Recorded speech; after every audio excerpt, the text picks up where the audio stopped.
I pretended to be my tollmate during a phone scam and ended up taking $300 from the scammer. Your social security number has been found at a crime scene in Texas, he said. I clutched my imaginary pearls and gasped, but I'd never even been to Texas. After my 83-year-old grandmother lost $2,000 to scammers last year, I started spending my Sundays screening her calls, and the number of creeps calls her was insane. Sometimes 5 calls in a single afternoon. I usually just hang up or tell them exactly where they could stick their extended car warranty. But last month, when Officer David Wilson from the Social Security Administration called, something snapped in me. I answered with my best elderly lady voice, adding a slight quiver.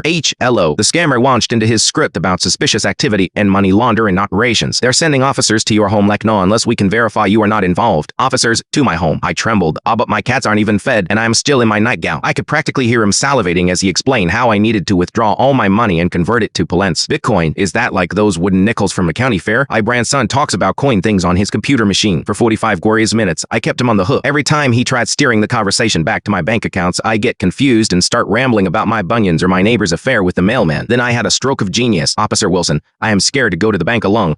Could he stay on the phone while I call my grandson to drive me? He knows all about those beating me. I put the scammer on mute, called my friend Mike on my cell, and quickly explained my plan. When I unmuted the scammer, I held both phones together. Teammate, it's me, your grandson, Mike said loudly. Oh, Steedy, this nice officer needs me to take out all my money and turn it into bit monies at a special machine. Mike immediately played along. That doesn't sound right. Wait, let me talk to this officer. The scammer got defensive. Sir, this is a federal investigation. Your grandmother needs to act now. Mike, which field office are you calling from? I'd like your badge number. As they argued, I chimed in with my shaky voice. Please don't fight, boys. Officer Wilson said I need to get $2,000 out right away. When Mike pointed out that the Social Security Administration never calls about fraud, the scammer finally lost it. You stupid old woman, you are wasting my time. That's when I dropped the act. In my normal voice, I said, actually, you've been wasting my time. How does it feel to prey on elderly people who work their whole lives for that money? No, actually. True, I replied. I've recorded this entire call and tracked your number. My actual grandson has already reported you to the FTC scam to pays. Total bluff. Why hadn't recorded anything? I have a family to feed. So does every person you've scammed, I said. Oh, including my grandmother, who lost money to people like you. What happened next shocked me. I am sorry about your grandmother, he said quietly. I all want to do this job. We ended up talking wise for another half hour. His name was Raj from Ro. He seemed genuinely distressed about his job, but claimed he had few options with his education level. 2 weeks later,